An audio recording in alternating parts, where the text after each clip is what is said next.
Como título de esta exposición he elegido un lema: Nombres Acción. He elegido el título Nombres Acción porque me parece que en su contradicción denota una limitación esencial, que es aquella que impide a la fotografía ser lo que dice, hacer lo que nos muestra, traer al presente lo que hay en ella representado.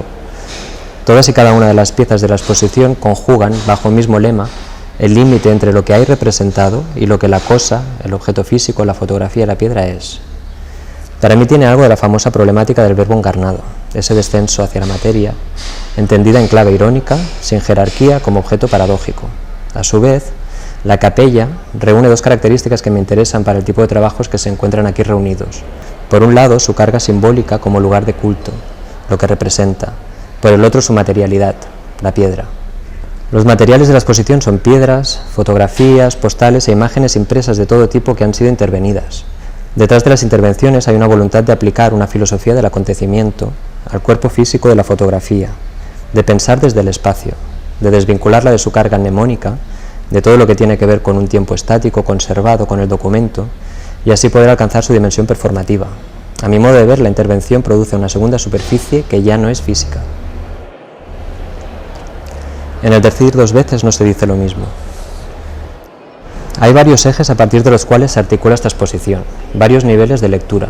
A mí me interesaría resaltar uno, que es el que tiene que ver con el despliegue, los trabajos que se despliegan, como son las mesas, el vídeo de percepción total, la lona y los que se repliegan, condensan, contraen, el repliegue de las fuerzas que están en juego en esta exposición, como son la postal de Badlands y el bloque de piedra que hay en la entrada que lleva por título Peso Total. Exactamente la suma del peso de todo lo que hay en la sala, que no es la sala. Esto denota un esfuerzo de síntesis que también está presente en los textos, donde intento delinear una manera de entender la fotografía desde mi trabajo. Si lo que propongo es cierto, entonces el mí de mi trabajo desaparecería, como he desaparecido yo de este vídeo. Para ello me inventé en su momento el concepto de iconotopía.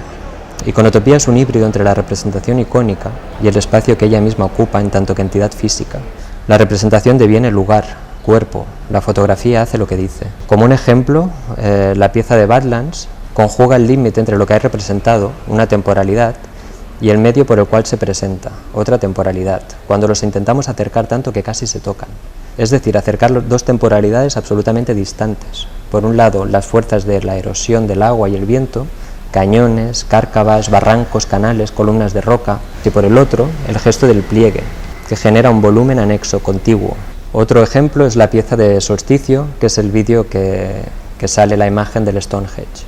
La imagen es de una puesta de sol en el Stonehenge que aparece y desaparece al abrir y cerrar una lámpara repetidas veces. La luz de la lámpara coincide exactamente con el punto donde está el sol en la postal.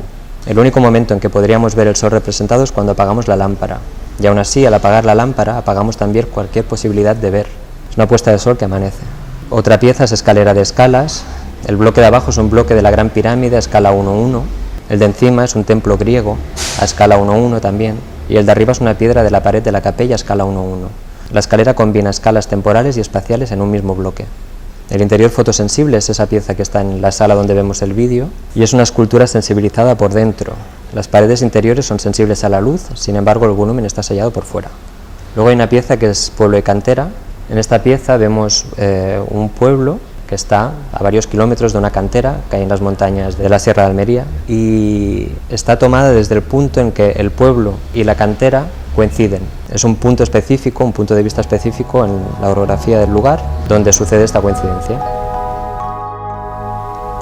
Se trata de una concepción de la fotografía que la ve como lugar de un acontecimiento. Es decir, ella no es un recipiente vacío donde se imprimen las fuerzas del mundo exterior, sino un agente que participa de las mismas fuerzas. Fotografía es acción, un cuerpo activo. De ahí que elija muchas veces mostrar la imagen en posición horizontal, como en las mesas, y sustituir la noción de fotografía como ventana o como espejo, y ubicarla sobre la mesa, como meseta, como accidente en la continuidad del espacio, corte. Esto es lo que vemos en las mesas, que se trata de 10 mesas con 16 imágenes cada una. Cada mesa gira en torno a un motivo diferente. Cada motivo es una fotografía inicial que ha sido intervenida mediante cortes y pliegues a lo largo de múltiples reimpresiones, generando un volumen, una cierta virtualidad. En la elección de los distintos motivos, el criterio ha sido establecer una genealogía del espacio de trabajo, que va de la página a la mesa, el suelo, las esquinas, la habitación, paredes, el taller, la fábrica y el extrarradio. El trayecto va de la mano al cuerpo y del cuerpo a fuera del cuerpo. de la escala doméstica a la universal, del cuerpo a la exterioridad. Me interesa alejarme al 100% de ese pensamiento que ve en la fotografía un objeto melancólico.